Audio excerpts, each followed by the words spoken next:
than keep everybody waiting here. I'll call the meeting to order at 10:06 a.m. President Lisa McGonigal, Bill McGowan, Wayne Sawchuk, Dan Coughlin. Our first order of business is the next meeting, which looks like it could be the 26th of October. Okay. So yeah, all right. So it's right now it's good for me, but I might be traveling as well. So I'm going to start traveling again, which is good and bad. But we'll do it for the 26th. If I'm not there, not there. So all right. Mm-hmm. So why don't we get to our first piece of business, which Tanya would like to take some time and talk about energy. Tanya, you get the floor. Great, thank you, Bill. If I could have permission to share a presentation, I circulated a PDF file in advance, well, as we started this meeting, but I think the visuals will help understand what we're talking about. So my name's Tanya. Sorry, I muted you by accident, and let me just try to figure out how. Allow. I'm sorry. You can continue. I'm sorry. Okay, no problem. So my name's Tanya Bodell. I'm the chair of the town's Alternative Energy Committee.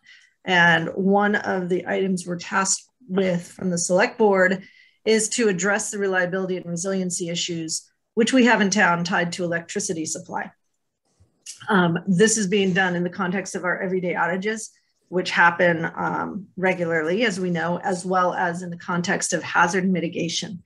And it is the combination of hazard mitigation plus energy, plus clean energy, plus new technologies associated with microgrids that are getting funding at state and federal levels that we are pursuing some grants. So the Alternative Energy Committee in May of 2020 put together a framework for a microgrid for the town. And it ranges, and we'll show this 4-phase framework, ranges from starting with 2 core sites to having the entire community able to island off from the grid in the event of major outages. Our long duration outages, and I think the longest in the last 10 years has been 4 days and 14 hours. This is not normal for the United States. Those long outages happen because of extreme weather conditions and because so much has happened above stream of us that we can't get power till all of that is fixed. So we're trying to find ways for the town to be more self-sufficient and self-supply. And we have an opportunity to go after some federal money through the FEMA BRIC grants. It's a building resiliency grant. We are still not sure. We've been talking to MEMA, we've been talking to FEMA. Brianna Bennett, who is on the call, has been doing amazing work in trying to find out what we can and can't do. It's still unclear whether we can propose what we want to propose. But the nice thing is we're working with National Grid very closely. They're helping us look at what a microgrid would look like. And in the process, they are paying attention to the poor reliability we have and coming up with other solutions that they're going to implement as a matter of course. So the effort itself is already bearing fruit. But the reason why we're here to you today is because in going forward with a proposal, whether it's through the FEMA BRIC grant or an alternative way of getting money, we want to make sure that the sewer and the wastewater treatment plants are properly energized and have the same level of supply that we're trying to get for our other critical infrastructure. And so we're here to explain to you what we're doing and then get some guidance from you on where the pumps are. We know where the wastewater treatment plant is, but any other critical infrastructure for sewer that we can make sure is getting energized in the event of a 4-day outage. We all have backup systems, not all, but the town has 13 backup systems to date. We prefer to get a lower cost, more universal solution if we can. So that's what we're looking for. Any questions at this point before I start sharing my screen? Okay, so let's go to slideshow, current slide. All right, so these are some visuals just to explain to you what we're doing, and then we'll leave hopefully 5 minutes for discussion at the end. And the answer might be, we don't know right now, but there are some action items to move forward. Again, I'm not going to go through all of this, but I'm going to hit some of the high points, and then you have the PDF of this going forward. So this is just to show you Cohasset has 3.58 outages a month. The national average is 1.5 a year. So we're definitely having problems. We have multiple days of outages, as you know. The average outage lasts 7.7 hours, but most of them tend to be within a couple of hours. Leading cause are hurricane, snow, extreme weather events. They happen in the winter, which can be deadly to our residents. And it's very important that we have our emergency response supplied with energy and able to respond. Otherwise, we could end up having even worse disasters. This is a heat map of the outages in Cohasset. This has come through the conversations with National Grid. What you can see is we have a lot of outages, and they happen pretty much all over the town. The Hall Street area has recently been upgraded, so we would expect that this next year would not be as brightly lit. The Doane Street area, because of our conversations with National Grid, they are looking at reclosers and other ways to address it. Atlantic Avenue, we have a list of 290 to almost 300 homes that have large backup generators. And those tend to be very large houses with 4 bedrooms or more, 5,000 square feet or more. Those tend to be, as you know, along the coast. So many of those homes have backup generation, but not all. And South Main Street tends to do okay because it is connected through a separate feeder line through Scituate, which doesn't run through Wampatuck Park and have the issues of all those trees. So the key issue that hasn't been addressed yet is the Cohasset core. That Cohasset core is also the area that has most of the critical infrastructure of the town. It's also a very small area that could very easily be serviced with a microgrid. So that is what we have been looking at with National Grid. So things are not going to get better. We think they're only going to get worse. And natural gas, which is currently our backup in many cases, the state has plans to wean the Commonwealth off of natural gas by 2040. And that puts us in a very precarious position if we don't have alternatives. So the BRIC grants, there's $1 billion to pursue reliability and resiliency at the municipal level through BRIC grants. This is a federal program through FEMA. You need to go through MEMA, the Massachusetts Energy Management Agency, and it is 75% funding support for hazard mitigation projects that reduce risks from disasters and natural hazards. The other 25% can come from in-kind support and state support. It just can't be federal. It can also obviously come from town contributions. So on August 9th, FEMA released its notice of funding opportunity for $1 billion. We had been tracking this, we were aware of it, and the town manager's office has gotten permission from the select board to pursue it. Very specifically, FEMA's website says microgrids are eligible for these mitigation grants. They're looking for innovation. MEMA is a little bit less certain about how realistic that is, but again, it doesn't hurt us to continue the conversations and move forward with this. The exercise itself helps us to understand what the potential solutions are. And indeed, microgrids have been identified in the town's community resilience building workshop and hazard mitigation plan, which was revised in 2020. This is a 4-phase approach the Alternative Energy Committee has come up with.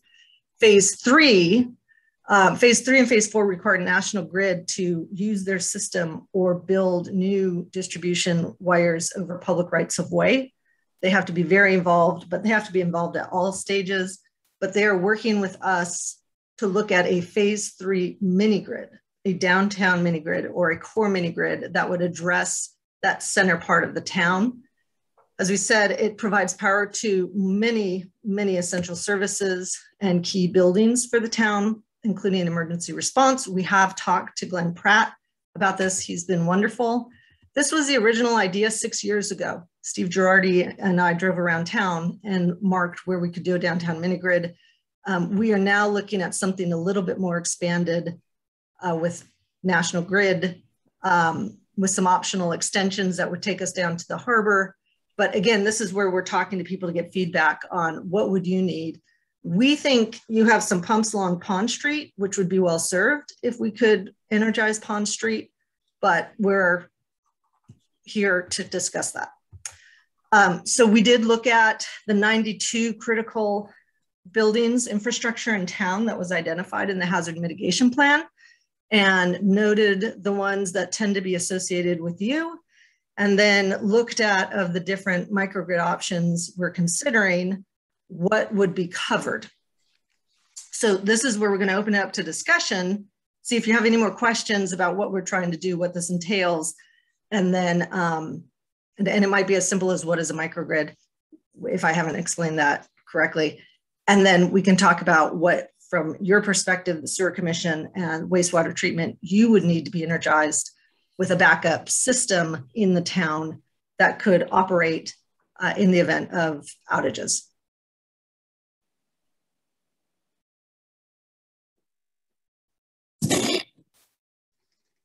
Well, I'd like to know what a microgrid is. I think I know what it is, but. Sure.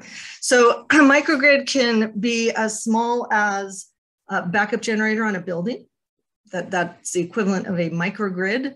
It could be a collection of self-supplied buildings that are or are not connected, either physically or virtually. If they're not connected physically, I mean, they're still going to be connected through the existing distribution system, but they could be operated as a virtual power plant, for example, for benefits to the town as well as the broader system, the broader electrical system. It also, and we're calling this a mini grid, it could be physically connected. So if we had solar panels on the school, but connected it to the town hall, for example, we would be able to supply town hall with the solar panels that are on the school through a line, either an existing line or a dedicated line.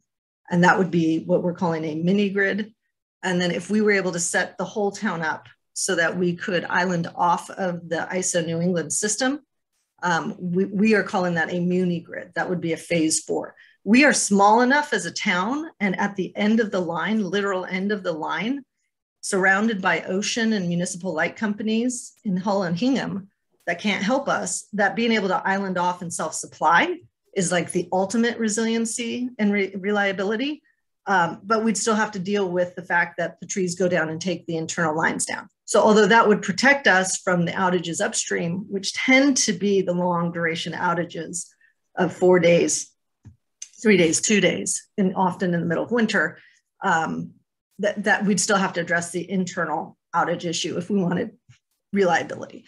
So there's a lot of flavors, but it's basically a system within a system. It's either being able to island off the existing system or a separate backbone to supply energy in the town that is more robust than the existing system. Okay. Anya, what are your supply options? So we put out a request for proposal for solar energy and received on more than 8 megawatts of potential supply. It could service 1/3 of the town's total annual needs. That would be solar combined, and we could combine it with battery so that we could have a longer duration. You know, the more, if we go for a 5-day coverage, then yeah, it's going to be more expensive than if we just tried to put in the batteries sized to a 2-day coverage, just because of what you'd have to invest in. 2 days might be enough, 3 days might be enough, because as we know, our houses tend to retain heat for about 12 to 24 hours. But, you know, still, when it's 5 days or 3 days, it's a problem. The solar and batteries are one option. We're also, in order to have a stable system, you have to have some type of rotation machine that could be a gas-fired generator. That's controversial. It's not going to get grant money. The town's probably not going to want it sited here. But there are new technologies that are coming into play in New England, including a hydrogen solution, which would be very clean, very quiet, use existing technology to produce the electricity and provide the rotation for grid stability. That is something we're looking at as well. So we're working with National Grid to try to identify where and what we could put on the system. And of course, the bigger we size it, the more you have to put in, the more expensive it is, and the more that 25% share becomes. On the other hand, the state has indicated that they're very interested in this type of innovative approach and would look at it as a funding opportunity. So we're looking at solar batteries and potentially hydrogen, but also understanding that in the interim, we might have to have a fossil fuel solution to provide stability to the system. And keep in mind right now, the town has 13 backup generators. So we lease 5 diesel units, and then the other 8 are a combination of diesel and natural gas. 13 backup generators? Yes. You're including the ones that the sewer commission has? I would have to look and see whether that's included. Brian Joyce might know because he collected that information. Yeah, we went through this a few months back about some sort of consortium to save money on electric, but our generators didn't qualify. So yeah, I think the 13 does include the sewer generators. Sorry, Brian, it does? It does. Okay, yeah. Good. Thanks for being on the call. So what do we have to do if we, what's the next step if we take a next step for us? Yeah, so I think the next step for you would be simply to let us know. We've sent you this presentation now. Have we identified all of your facilities that need electricity? So that in the event of an outage, if we have the option of doing, say, Pond Street or no Pond Street, I think Pond Street generally is critical because of your assets, but adding Pond Street obviously adds cost. So it's really just about you informing us about where your assets are and where you would need to have electricity supplied to. We may not be able to, in our downtown core Cohasset mini grid, service all of them, but at least we know and we're not missing something. Because as you know, when the power goes out, that has created some of the biggest issues in towns. It's not just about not having electricity, it's not having basic sanitation. And obviously the work that the sewer commission and the wastewater plant does is very important. And I know we've got backup generation, but again, is there anything that you don't have backup generation for? Or even if you do, create some redundancy on the system to make sure you would be supplied with energy. Well, right now we have close to 9 generators. 7 of them are stationary, and we have 2 portables that the town uses or that's available to them as well. The 2 portables basically would power Parker Ave, which is one of our remote stations, and also be used for grinder pumps in emergency basis. So out of the 13, it sounds like a good portion of them are the sewer's generators that you have. Tanya, that is an important part about it is that we have 450 grinder pumps that are on electricity. And I think the reason there are so many generators on Atlantic Avenue and stuff, not only because they're on the water, but because they've had the outages and their septic systems or their grinder pumps can't operate.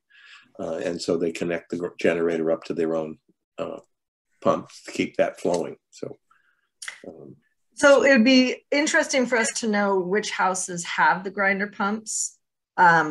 We've gotten conflicting information about whether or not connecting to residents would be part of a FEMA grant or whether it would have to be sort of separately funded. If we have the backbone funded by the FEMA grant, it still would be less, but there still would be an incremental cost. If we show that this is part of the critical infrastructure, we might be able to better support it. The other piece of that is we've done a study that's come out, and I'll forward it to you after this call, which looked at using the DPW station and the existing solar energy array to charge school buses or mobile electricity generators that could go around town. That might be a perfect solution for the grinders, for example. So when the electricity goes out, if you need to go grinder to grinder and let them charge up and do their business, there's a mobile solution. the technology is still cutting edge and new, but again, this is a type of thing that is very sexy and very attractive to the grant providers. Yeah. So Chuck, just piggybacking on Wayne's comment. So in sewer pumping, the older system up by the schools in Pond Street, it was basically the home's gravity flow to a central pump station that pumps over the hill to the plant. Every house north of, let's say, the town common, all the way up to the Hull line that's on town sewer, there are no centralized pump stations. The motive force that moves the sewage to the plant is everybody's individual pump. So collectively, they are a station. Really, for hundreds of homes, everything around Little Harbor, all the way up to Wall Street on Jerusalem Road. So it's kind of two different ways. Either you have a central pump station that's municipally owned, or you have these individual grinder pumps that provide force sewage. Also, to clarify, the two portable generators that are mobile units that the DPW is using or has in their arsenal is basically those two were purchased for the exact purpose to go around and pump out those small grinder pumps on a rotating base, estimated at every 3 days, which would basically keep the homes basically provided with service. Right. And it would also keep the flow going, because if a significant amount of pumps are off, then the pressure isn't great enough to move the liquids. So. Yeah, good point, Wade. So those pumps will pump out the 50-gallon chambers at the individual houses, but it's not going to move it basically to the treatment plant. Actually, it will. Each pump has enough head to get it all the way through the system. It's just, you're not going to be building up the velocities that you normally would have in the pipelines if everyone was connected and pumping all at once. So it's like one pump going at a time. Yeah. Right. So again, we already are addressing this. People in town have bought backup generators. We estimate residents alone have spent $5 million or more on backup generators, and the town itself regularly, pays for their backup generation. And then there's a fuel cost when it's operating. So this is, we're not, unfortunately, because it'd be much easier to get the grant if we didn't have a solution, but given how many outages we have, that would be disaster. So what this is doing is looking to take advantage of some of the renewable microgrid, new technology grants that are available to provide additional redundancy and resiliency as backup. And so all of us already are dealing with outages, even if it's just turning on our gas stove and heating up the water, but we're looking for a more comprehensive solution that could be 75% or more paid for by somebody else. So the grant's not going to buy us backup generators, I don't think. They're probably going to want us to put more into the alternative energy other than diesel burning generators. That's right. The grants that are available today, given the current administration and where the state is, the state, you may know, has a net zero goal by 2040, I think. So we're moving towards that. They also are having the gas companies do a plan to start disconnecting and weaning towns off of natural gas. We, at the end of the line, are probably going to be one of those targets. So there's events happening outside of our control, which could adversely impact our ability to use fossil fuels as a backup solution. To try to come in now when there's money for renewables and be willing to try it out, test it out, be a front runner. We've got the skill set to do it. We have a relationship with National Grid that's working really well. That is what we're aiming to do. So it's an investment today, knowing that down the line, the direction of state and federal is looking at a decarbonization. So our best shot at providing electricity during power outages, seems to me that we would have to buy a mobile battery unit that's supplied through solar for charging. For the pumps you're talking about. Yeah. Yes. So, you know, if I'm looking at it and we're going to get a grant money, if you don't want us to buy a diesel generator so that we can run for 3 days, the pumping station, then you would have a mobile vehicle that would be up at the town dump, for instance, drawing the solar panels from there to charge the vehicle, and then the vehicle would sit at the pumping station for 2 days. Is that kind of the scenario they're looking for? That is a scenario that we already have had studied. We just got the report from a study funded by the Mass CEC to look at exactly this. And I'll be honest with you, we didn't necessarily know where would we send the mobile storage. And that mobile storage could be electric school buses, which would not be running in the midst of an outage or a storm. Yeah, so we got involved in this when we, you know, I was chairman of Elder Affairs, and we were talking about getting the cars, right? So the three or four battery cars that we have, we talked about one for the senior center and utilizing those. So we had gone through that with the grant, and I think it was renewed as well. But those cars are basically batteries, right? So those could be portable and used. Yeah, right now cars are not set up to be able to send it back in. It can be done. There are clever people who have figured out how to do it in the middle of Superstorm Sandy, for example, but that's not commercialized.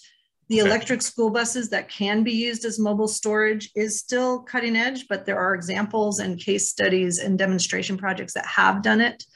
And we've gotten that priced out. You also could do basically a truck that holds the battery on the back and can plug and play. And the issue is what is it going to plug and play into? And I think with this conversation, we found a perfect solution.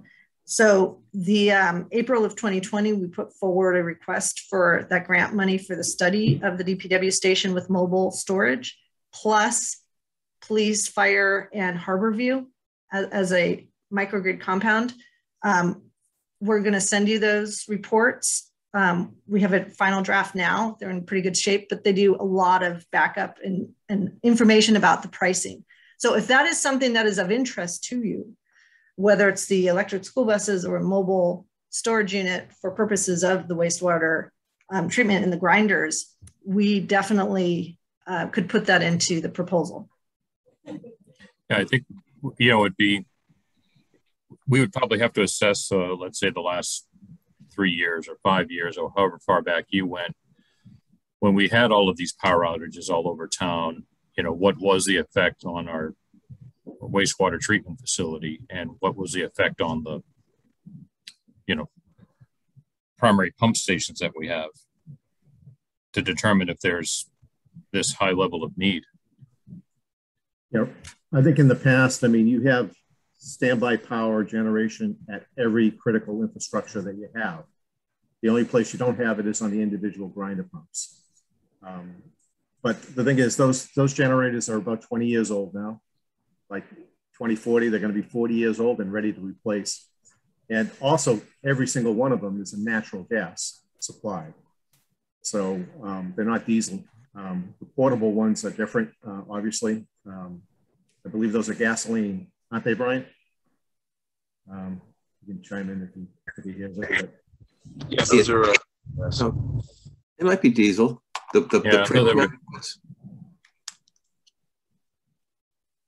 While we're talking about natural gas, I'd like to drill into that just for a second. So, Tanya, so the state in 2040 wants to just cut the natural gas off, and those of us who have a gas heater and a gas stove and oven and a gas hot water heater and all the other gas supplies, do we have to go out and get new stuff, or are they coming in and fixing them for us, or what?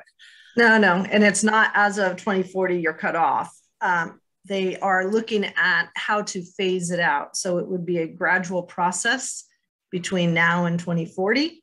that moves the Commonwealth off of natural gas, and it would replace the natural gas heating with heat pumps. And it might be done as part of a natural course. For example, in Brookline, they've already banned new natural gas connections. But what this is the utilities are doing a study as we speak, looking at how they would phase out natural gas for existing customers. This is the state policy goals, right? So I think we have to take them very seriously. Even though natural gas traditionally has been very low cost, it's gone up recently and is, going to continue to be lower cost as renewables come online and the demand for natural gas from the electrical system goes down. So yes, the state has done this. The utilities are creating that plan. They obviously are not happy about it, but it is state policy and goals. And the Department of Public Utilities has asked the utilities to tell them how they're going to do this. Okay. The generators are probably about halfway through their useful life at this point in time. I don't know if Rob and Scott are still there, but I don't think there's any major issues with the generation equipment at this point. Service twice a year. We haven't, during any of the outages, they've all started, powered the pump station. So we're very fortunate things are running well. Thanks. Yeah, and we are you'll see when I send out those reports, the second site, that police fire station police fire station Harborview does look at allowing that to self-supply. We could oversize a battery, for example, and if National Grid is amenable, they hold the service franchise monopoly rights to any electrical line that crosses a public right of way. So we could not do anything without them to connect the water treatment plant with that campus, but they're so close that if down the line we wanted to do that again as redundancy or resiliency, we could do that. We're not going forward on this to phase out what we currently are using for backup generation. We're doing this in anticipation of others phasing out what we currently use as backup generation and trying to get in front of the ball, skate towards the puck, seeing where things are going so that we can try to get some of the grant money now to implement some of the assets that we would need to have as a town for that reliability and resiliency.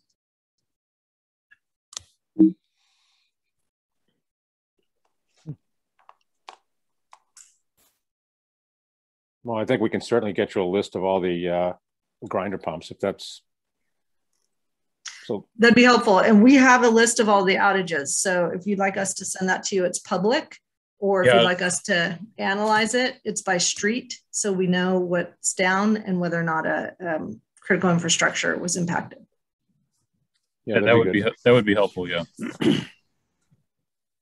That was the actual basis for the charts at the very beginning of the presentation.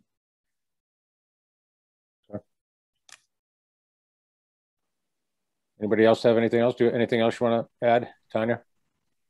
No, this is great. Appreciate everything. And will we work with Brian on this, or who's our point person? Yeah, or any of the board as well. So. Okay, great. Is there any information you're looking for now at this point, or? Yeah, I mean, if we could find out where the grinders are, that would be good. If there's a list, and then any of all of the assets that you currently have backup generation for, and if there's anything that you don't have backup generation that it'd be nice to have backup generation for, that would be good too. Yeah, I think Lisa can you get that for us? Yeah. We have the list. Lisa and I will get that list over to you. Okay. Okay, great. Thanks, Rob.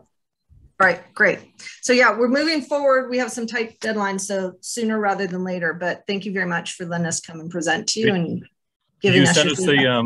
Could you send us the deadlines? Yes, so this is this chart right here, and it's in the presentation that I sent. Okay. All right. Yeah. Great. Thank you. Fabulous. Thank you very much. Thank you, Tanya. Thank you.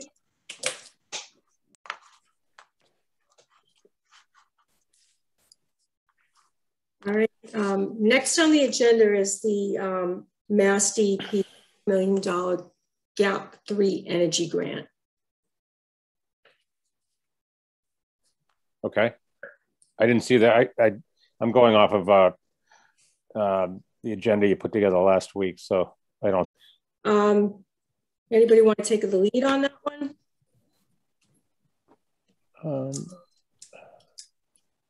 Let me see if I have it here.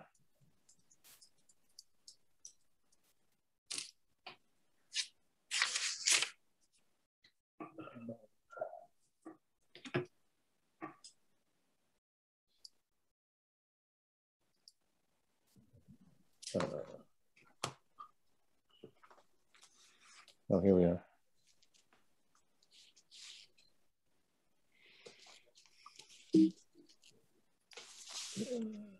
Are you looking for the agenda? Yeah, I got it. I found it. It's buried within the within a body of another mail, so I found it. Yeah. I think I have the right one.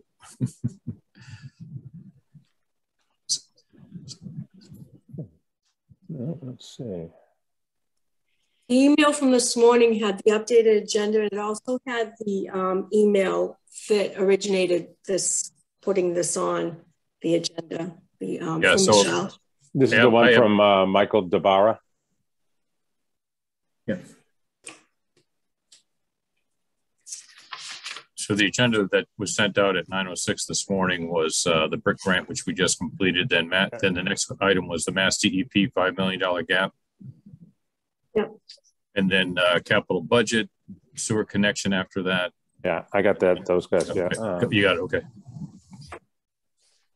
Well, this is the first I'm reading this thing. So has anyone else gone through this and can give a quick 2-minute drill on this, or?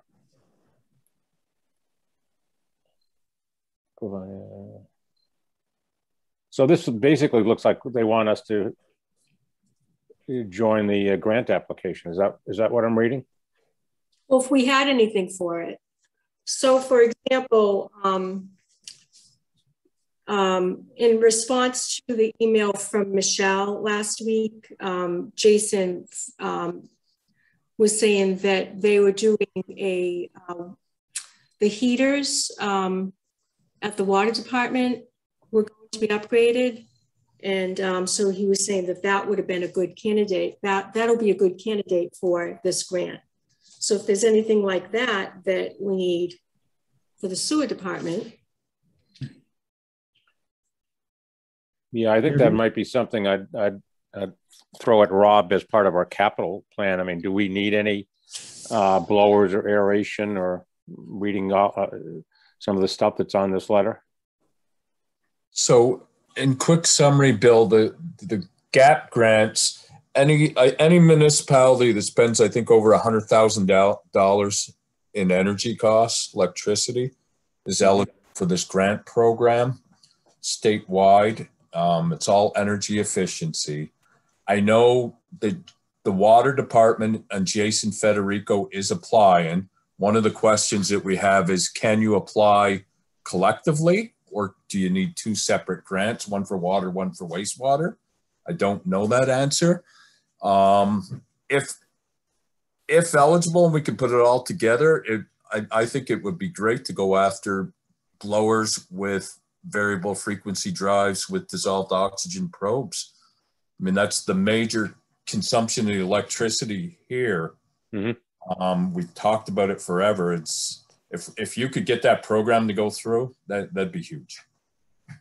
I do have a contact. I've been in discussions with a man from the Massachusetts DEP, I think it was. I forget exact name, because he's involved with the SWIFT program also, where they come in and actually do assessments for you, which we could also get engaged in if you were interested. They send out their staff to assess the facility. This is very similar to what you just did with your heating system and your lights. Mm-hmm. Water systems going for HVAC this go around. So who is managed? Well, I presume here from the letterhead that Michelle is managing this event for the town. Michelle, just share it with everybody. So in a quick email to Michelle last week, I asked what the next steps were, and it's basically just to put the concept out there. The application is not available right now. Mm-hmm. It's not out there yet, so it's just going through and seeing what we may have. And I guess giving it to, just letting Michelle know. Okay.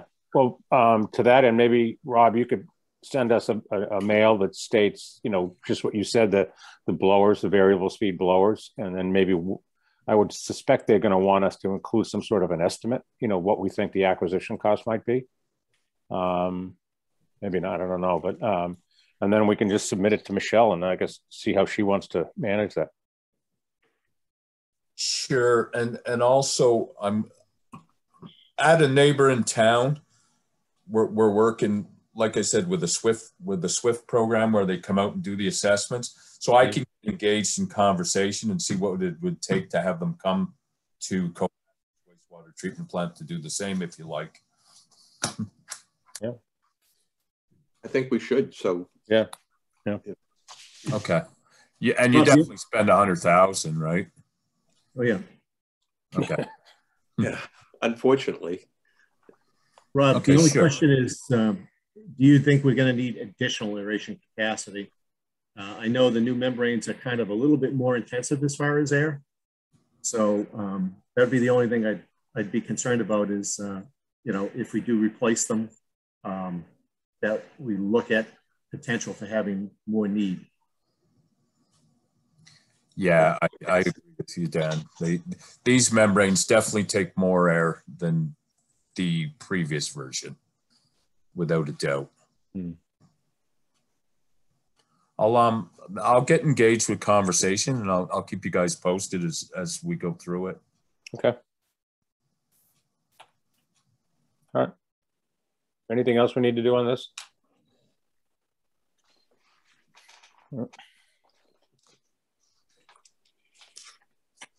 Okay. What else do we want to do? Do we want to get into the connection fee? The budget, the capital. Yeah. Okay. Sorry, I got to pull up my email on that. Does Scott have some information on that, on things that we may need?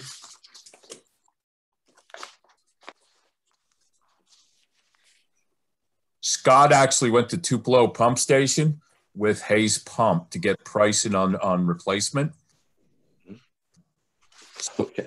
Just me in the office right now. Capital wise, we have that running sheet that we're using. Scott and I this afternoon are updating that sheet when I seen the capital come across as a line item. So I'm here all day. When he gets back, we'll update that to release some of the maintenance type items and look at the capital specifically. Mm-hmm. In a passing conversation with Dan, and an ongoing with all the commission meetings, you know, when it came to, We could have an idea of what's going on by like our next meeting in 2 weeks, so we could also schedule go over capital at that time. Sure. Well, this has to be in by 15th. Does this also include, do they want a 10-year plan as well with this? Yeah, or this is the 10-year plan one. Yeah, yeah. That's what has to be in by in 3 days. It's got to be in by October 15th. Okay. At the beginning of September, I believe. Coming up for maintenance or replacement over the next 10 years, I think is what they're looking for. You know, what is the cost to the town? Well, if we're doing what we're supposed to be doing and putting a rainy day fund in every single year, that it really shouldn't cost the town anything. We went through this with the last replacement. You know, the membranes, I think we basically try to self-fund that stuff because of the cost. On the rotary sludge thickener, the new equipment that's coming in, I assume that's electric, right? Which would mean that it's going to use more electricity because we're not doing much with it right now. But does that have savings to us that that actually can be calculated, and try to, even though we have the money in the bank, try to put a grant that to pay for the new one with the savings that we're going to get in either, disposal costs or electricity or something like that. I'm not sure if there's any real savings there, Wayne. No. No. By not having it, but by having it broken, it is no cost, but we must be spending money by transportation and stuff, right? Or is it because it doesn't come out of our budget, it comes out of? No. So it's running, Wayne.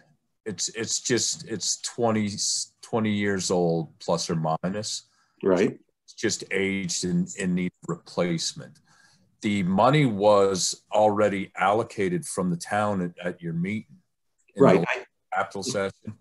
Yeah. So we're replacing in kind. It'll be more efficient, than 20 years ago, but I'm not sure exactly how to quantify any savings. Relatively low horsepower too. Right. Okay. It's just an efficiency of treatment. The only real savings is maybe you don't have to run it as long. Agree. Yep. Okay. All right. Less breakdowns, less maintenance. It's just aged. It's just aged and worn out. I know. I've been hearing about it for 10 years. So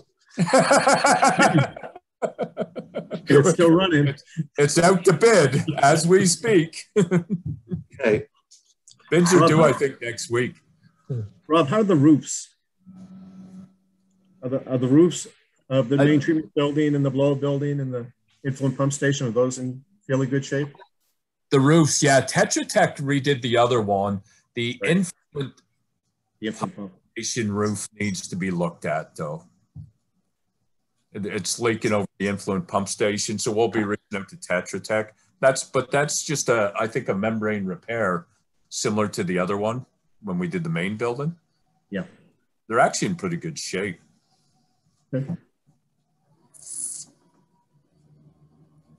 Now the electrical gear, though, with the panels and all that other stuff, some of that is really pretty old and been in a wet condition for a long time. So I don't know whether there's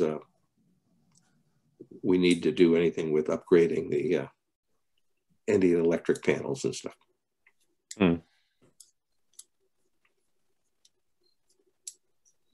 I'm not sure, Wayne. I can tell you that they're functioning. There's no issues as we speak.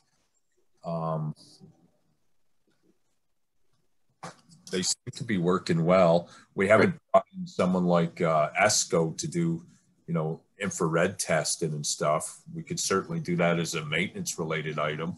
Mm-hmm. Not overly costly. Didn't we have to do inspect it with those different arc flash? Yeah. Oh yeah, true. The arc flash didn't show anything, or minimal corrected items. There was no issues noted in the arc flash, Wayne, and that's 2 years ago, right? Yeah, just happened. Okay. All right, good. Because sometimes we discuss something and I don't remember whether it gets done. Oh, what's fails. No, I completely forgot about the arc flash. Thanks, Dan. Okay. But it's definitely worth looking into the blowers. The blowers and automation and upgrades and efficiencies. That would be a really good project if it could go in. Rob, the only other thing I can think of that we haven't really looked at in a long, long time are those electrical vaults and ductwork, just to make sure there's no red flags in those that bring the power from the generator and from the influent pump station over to the treatment plant. I don't know if you guys open those and water those periodically or do anything with those at all, but I'm not sure. I'd have to ask Scott. Yeah, might be good just to take a peek. Make sure there's nothing that needs to be addressed. Okay. Should we add one more item and just to see if luck would be on our side this year, being the garage door? Oh yeah, if we've tried so many different companies that just don't want to touch it, and it's so frustrating because there's a lot of money allocated. Yep. What I would like to do, I think, is try and put it out on the state bid list. Reach out, work with Michelle, and put it out for competitive bid, as opposed to reaching out to construction companies and door companies. Rob, any clue how often those doors actually get used and open? Chemical deliveries, membrane cleaning, and nice weather. So a fair amount over the year. Yeah, quite a bit. Membrane cleaning, you bring them out and hose them down. Is that what you do, or what? Why do you bring them out? They just open it up for air mainly. The biggest use we've used them for most recently is the replacement of the membranes. You know, to yank them, put the new ones in, which we just did. So mainly what it's used for is all the chemical delivery. And that is a need? You can't just bring it through the door type of thing? I'm just thinking no, maybe the answer is doing just an insulated panel in there. And if we're only using it for the membrane replacements, you know, every 8 years, you take them down, put them up. I'll ask the staff how often they think they use it. Because I know it's open in the good times of the year for the ventilation. Yeah. Because it gets awful in there. But I don't know if it could be as simple as a panel. Maybe it could. I will ask Scott when I connect with him after the meeting. Okay. I'm just thinking if we do it every 8 years, maybe just a nice insulated panel or multiple panels that can be taken on and put back on. Yep. Is a simpler solution. So Lisa, what exactly do we have to submit in 3 days? We have to submit any changes to this 10-year capital budget. Okay, do we have copies of that? Yep. I can resend them. Yeah, please. I don't have one. Yeah, please do. And then get that to Lisa? Yeah, send it to everybody, Lisa. Now, would that include any potential work on South Main Street in terms of extensions of our collection system, or no? Because I would think that we'd be doing something within 10 years, probably a lot sooner. I think that's capital plans typically what's in your budgets, aren't they? You know, what you plan on for revenue and dispersing. I think the South Main Street extension would be a town meeting warrant article and appropriation. Yeah, the capital replacement list is typically anything in excess of, you know, $10,000 that you want to replace going forward. Membranes, blowers, pumps, generators at the pump stations, pump station upgrades, all that type of work falls under the capital. So we do have an active list since the day we came in, but the big ticket items have been addressed. I mean, I'm sure there's still other items we can come up with. Like I said, we'll do our best to clean it up this afternoon. October 15th, not a lot of lead time to get this done, but no. we'll give you what we can, I promise you.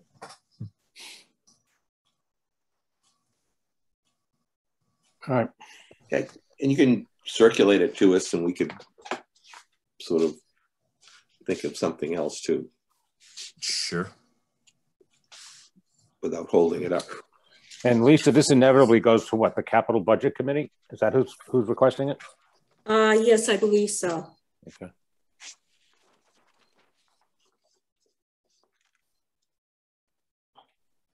It's just something they do every year at this time. Yeah, I know.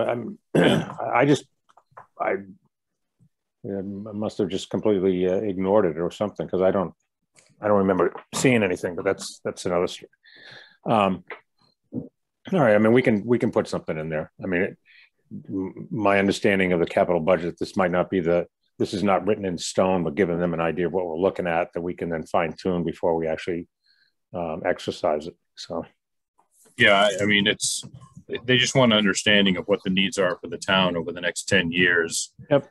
Because they have to put the list of wants and needs together, and whether we have the ability to fund it or not, it doesn't really matter to them at this point. It's just when we go to exercise what we need, then we determine, how it's funded, I guess. Yep. All right. Yeah. That shouldn't be hard. We could, yeah. Just between us, just collectively throw stuff out and see where. My only concern is that we get these large capital items on that budget so that, nobody is surprised that we had to raise the rate so high because we had to pay for the membranes and had to pay for all those additional costs. So if it's on there and they see it every year, it doesn't come to a surprise except for those who don't read it. Yep.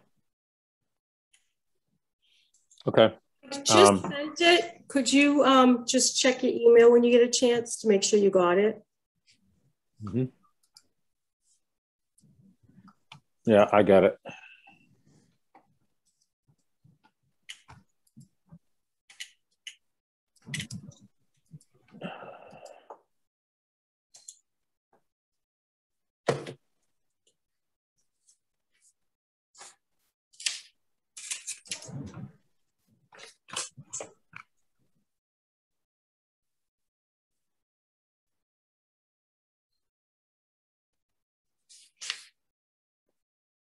So these are a list that we had on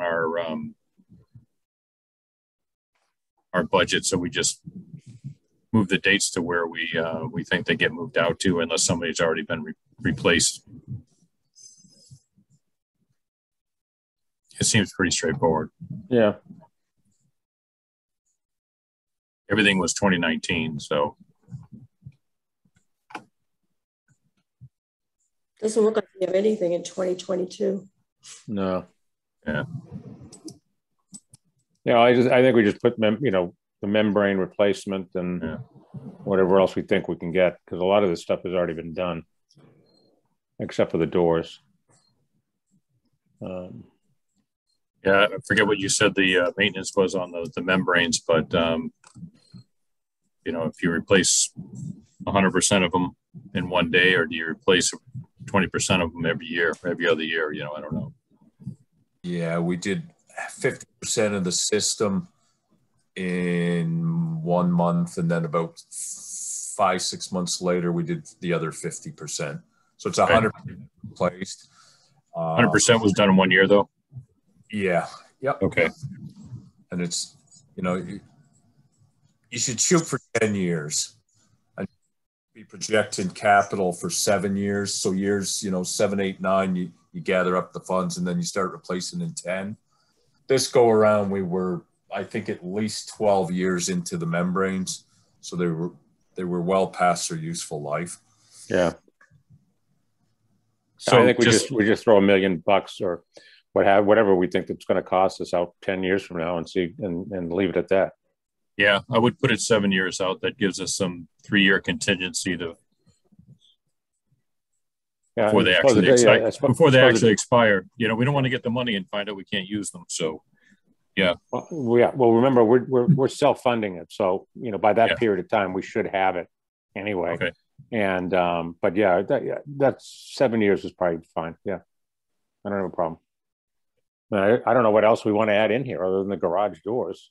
Although we've got that already budgeted for. South Main Street sewer is listed. Are we going to need any additional pumping stations for South Main? I don't know. Yes. So it looks like we've got, what, 1.6 million, but that would be, I would think that would be just for the, you know, the planning and engineering of that. That's got to cost more than $1.5 million to sewer South Main Street.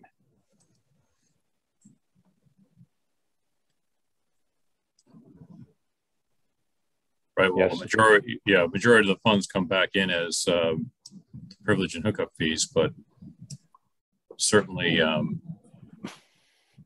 some of that infrastructure. I'm just looking at the infrastructure itself is going to be pretty high. Yeah. I mean, I have no way of estimating it myself, but I don't see it as $1.5 million or $1.6 million or whatever. But yeah, well, why don't we all take a shot at this and then feed them to Lisa maybe tomorrow if we can, and then submit it. Yeah, I don't know what this nitrogen reduction plan of study for $2 million is. You just got a new permit, and the limits didn't change, so I don't know that you need to invest in that. Yeah, I don't really think you need to spend money on that. Yeah, so that, or at least not at that level. Yeah. What about I&I, Rob? Are we still looking at adding into that? I&I we're actively pursuing. We get those 3 Trimble meters put in. 2 are working perfect. 1 they weren't overly happy with, so they came back, made some adjustments. They're still not happy with the location, but that'll be adjusted in the next couple of weeks. So we're actively metering now in all branches. Yep. So I'm looking at the list that you're looking at, and quite a lot of it's being addressed. Yeah. And we still have a lot of defects, cracked pipes, leaky joints in the system that we haven't really thrown money at in a while. And we do report on that on an annual basis. So it would be good to make a little dent in some of those defects that were identified during the CCD program. Hey, why don't you put in some money for a new trailer? You're talking to me, right? Yeah. so what's the useful life on that? And you know, if we throw some solar panels on it, you might be able to get it for half price. So it's funny you talk about it. I was talking about the trailer with Scott today. This is a leased trailer, and we have the lease from Suez. So this thing has been paid for 3 times. The good news to you folks is we're paying for it through the base job. It's not a town expense. But I actually said to him, maybe we need to reach out to them and like do a buyout program or get something new. Yeah. They actually will let you buy that. So, and usually it's less than a year's rent. So I agree. We were just talking about it this morning. Yeah. It's certainly written off. Oh yeah. Still, also the South Main Street estimate that we did off the conceptual design was about 5.3 million. Okay. That's construction, right? Yeah. Okay. All right. Why don't we move to the next item, because I've got at 10:30 I have to be on. And that's our sewer connection. Our fees. Yeah, policy. Yep.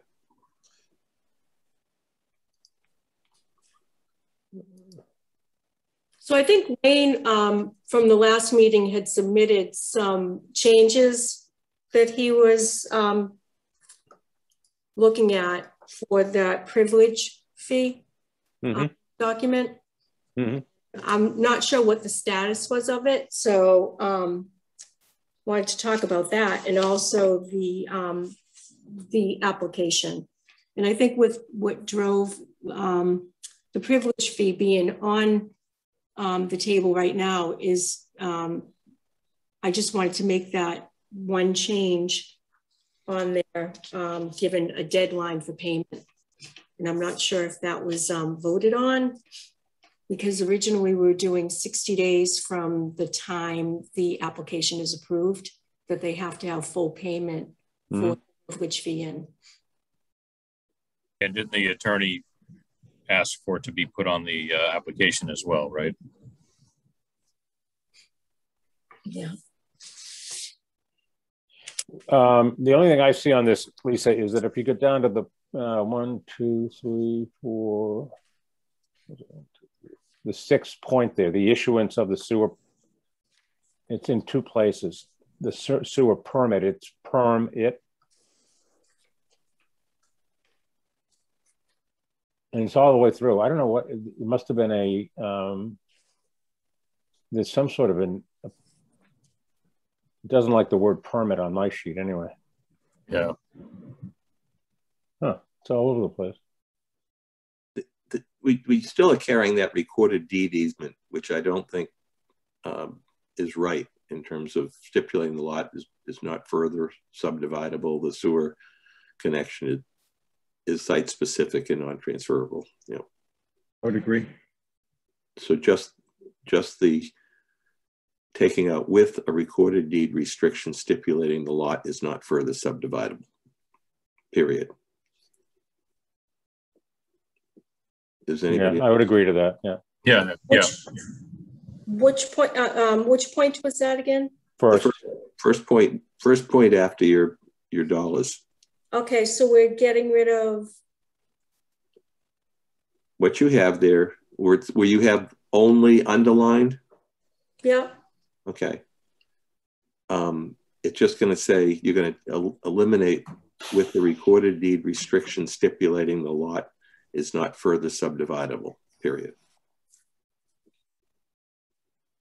Okay. Okay.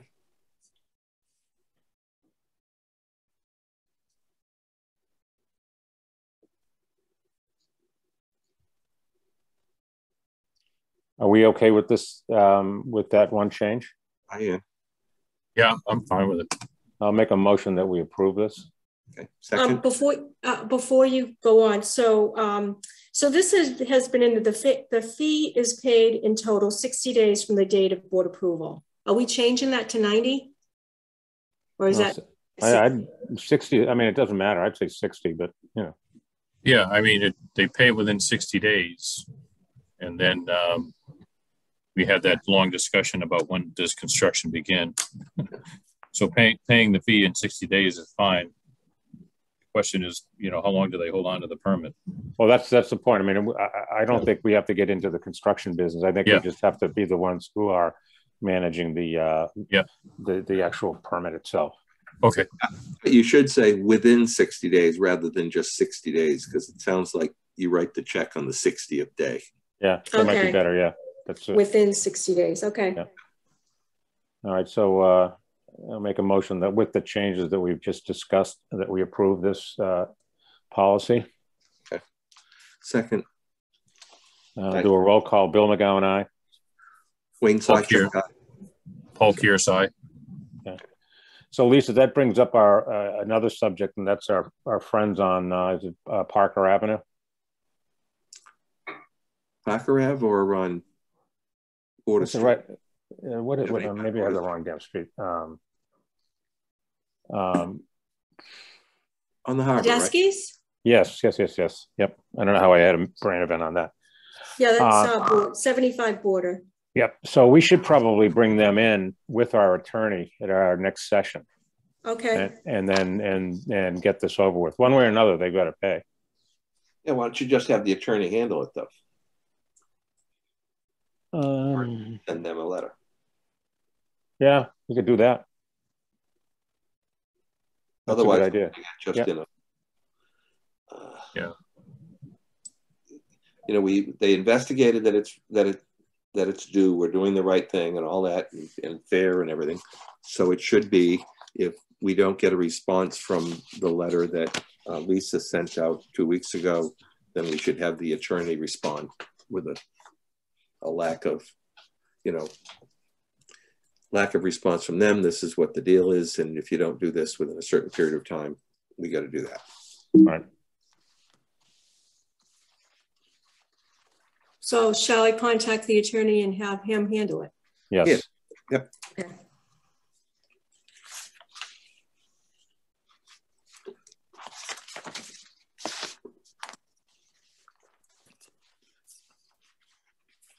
Okay. Okay. Anything else that we need to discuss? I think and I don't know if it's a sort of a procedural thing. There was a request from someone that, you know, had to do with the Shannon thing and everything like that, to be able to finance the $37,500 over a period of time, like a betterment. And I don't see a problem at all with having them be able to do that, because we're basically getting the money, but they have to pay it back. So and there was a program that does not allow them to qualify for any type of putting it on their taxes, and they would have to pay interest and stuff like that. But I think that, you know, it is a big expense for people if they don't know about it and stuff. So I would just like to ask Dawn if in fact we can do it. Well, the town, I mean, it could be done, I would think, by two ways. One is they could potentially, this is a cost to putting a building together. I mean, they could potentially throw it in under their mortgage. Mm-hmm. But the other side of it would be there is a program the town manages that will pay this out. And you pay, I can't think of the name of the when Little Harbor was being done, I know that was offered as a possible way of payment. There was a lot of interest in it, but I mean, you could just pay this group who paid the town, and then you paid them back. And I can't remember the program. Those were existing. Colony. Yeah, okay. It was existing homeowners that were being put onto sewer, though. Right. And yeah, everything we're talking about is new construction. So yeah, but I wonder if it could work. I wonder if it could work for new construction. Maybe just ask John if that could work for new construction. If not, I mean, they could put it within their mortgage, and we don't even have to get involved. But it doesn't matter how they pay it. I don't care. Cost of construction, I would think. Yeah. I mean, it's like having a water line or electricity. So since I've been here, there were two people that tried to apply for it.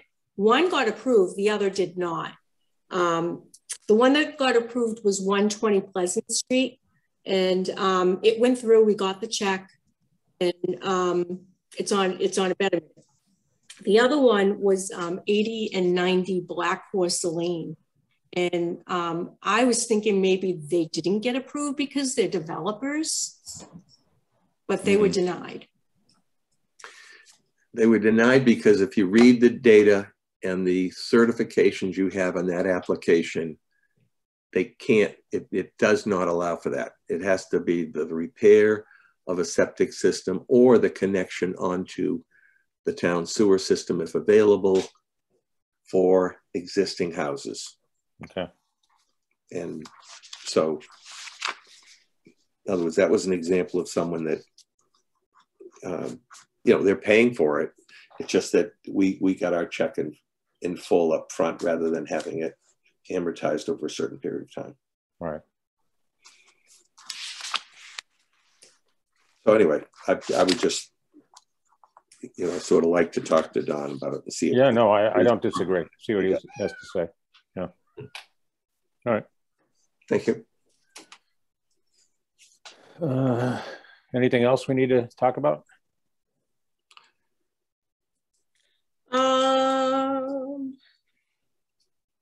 So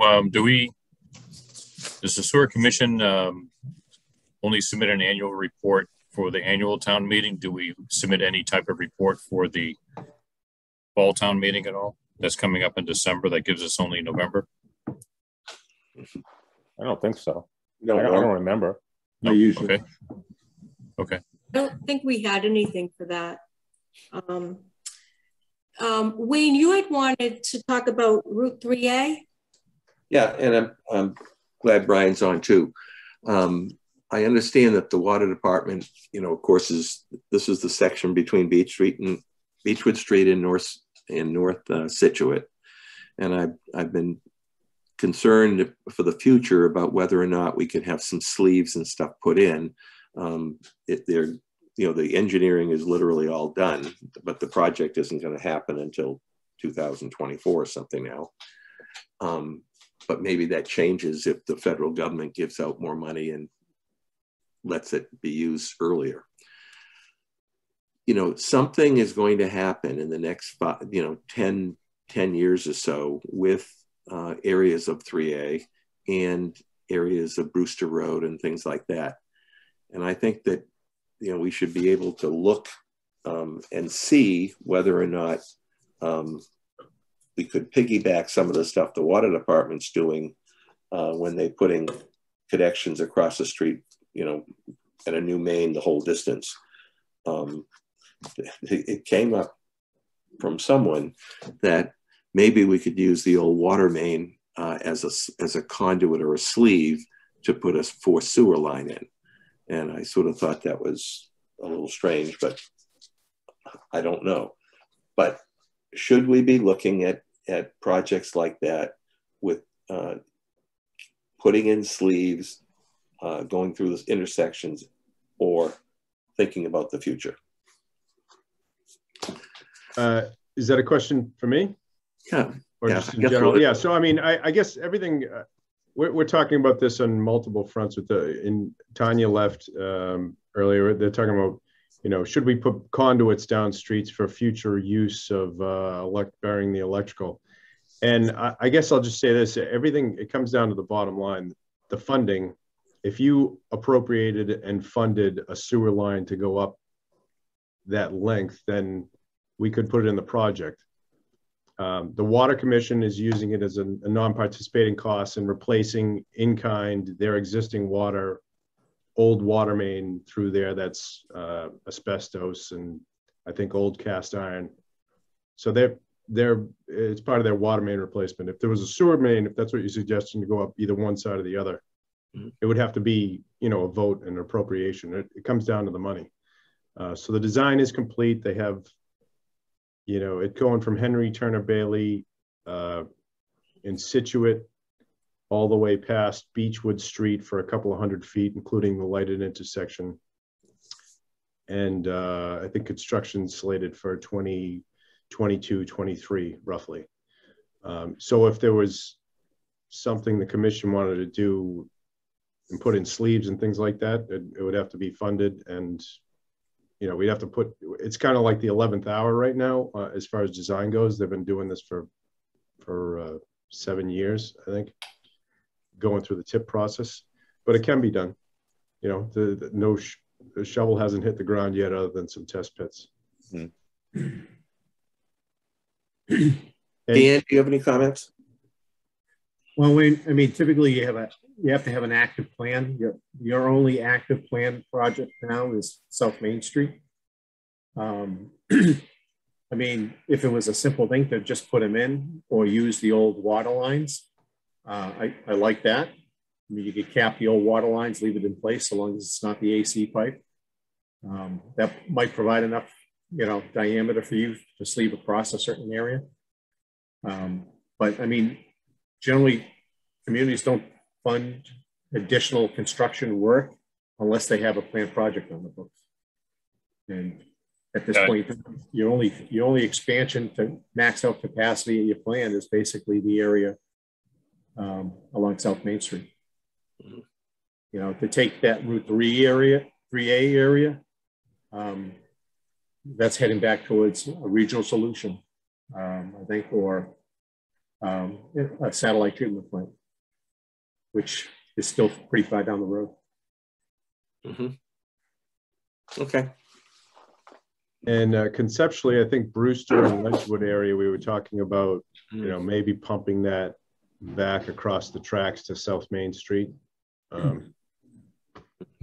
mean, them doing the road in I guess, 2 years. I'm assuming there'll be a 5-year moratorium on it. It doesn't preclude maybe doing something on the shoulder or doing, you know, you're probably not going to be able to touch the road for at least 5 years after they finish. Yeah. Yeah.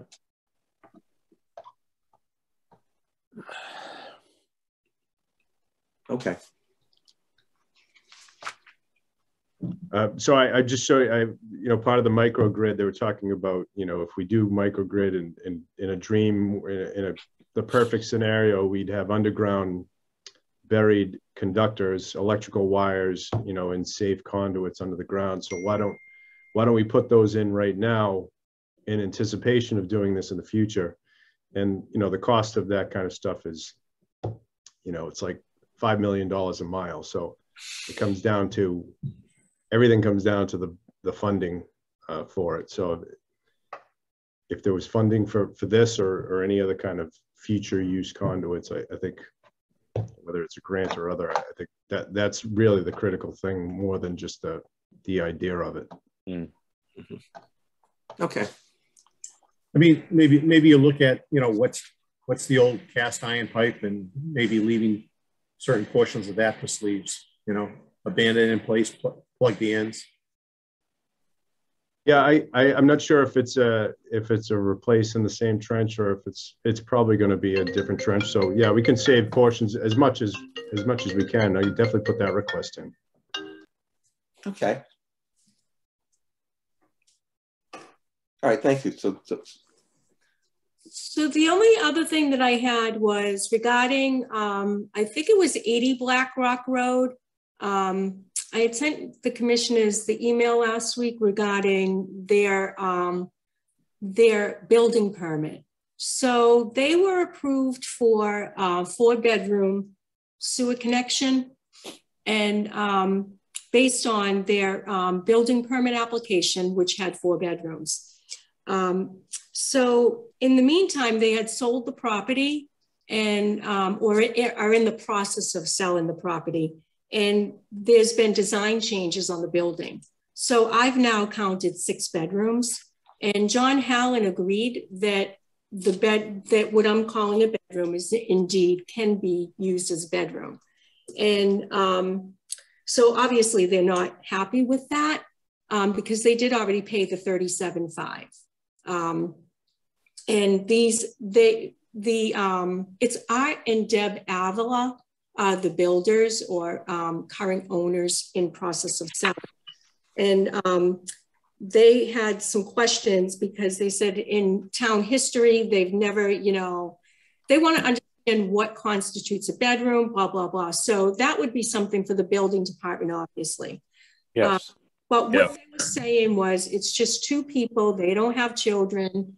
And they, what they want to do is maybe, they suggested maybe putting a deed restriction in their, on the property, saying that they only have 4 bedrooms. They can't resell it as a 6-bedroom. They can't use, well, I don't know, I guess you can use whatever you want to use inside your home, but they can't, resell it, say, as a 6-bedroom. And I think emails back and forth between, I can't remember if it was Wayne or, I think it was Wayne and Paul that said they have no problem with the deed restriction. I just wanted to put it out there, have it online.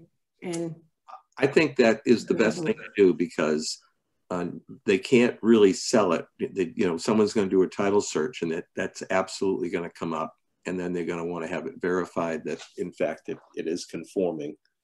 And, it puts the policeman somewhere else instead of us saying, yeah, we're going to knock on every door and see if someone's putting in another bedroom here, are they doing that? I don't think it's,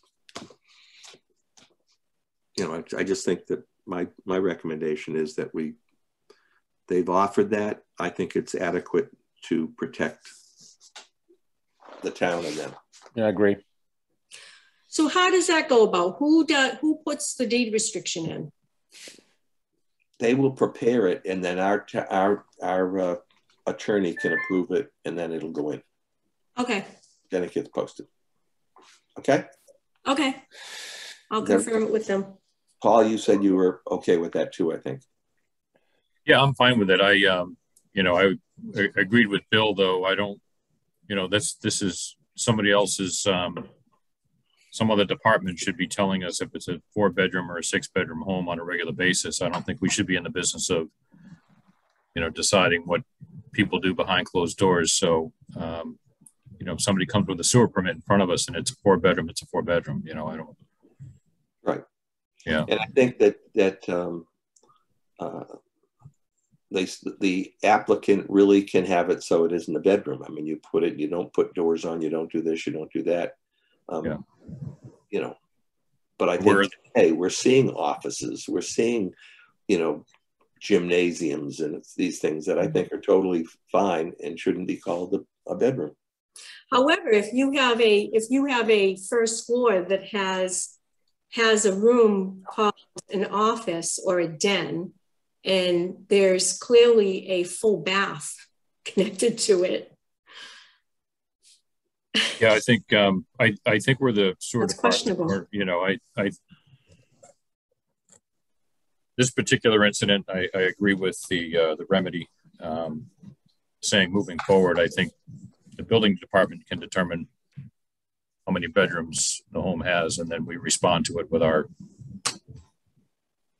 fees. So yeah, and I think the reason we're starting to see more of these folks coming to us is because there's a new sheriff in town, and they don't like what he's doing, or they don't like the fact that he's doing what he's supposed to be doing. Well, there's certainly been a paradigm shift because of COVID-19, where people are working from home. So people are more than likely reutilizing space in a different manner than they had in the past. So that's something the building inspector has to deal with, not us. Yeah. Yep. Exactly. All right. What I tell everybody is usually, we look at the resale too, like if they're going to market it, because there's been, a history in the town that, oh yeah, I only have a 3-bedroom, but they're marketing it as, or a 4-bedroom, and they're marketing it as a 6, but yeah. Okay. So I'll follow up with them and have them put together the deed. I think it's a great solution too. Thank you. All right. Anything else? Anybody? No. Motion to adjourn. Second. All in favor? Aye. Aye. Aye. All right, guys. Thank you very much. Thank you. All right. See you in a couple of weeks. All right. All right. Have a good day. Bye. See you later. Very much. Bye. Thanks, Rob. Thank you.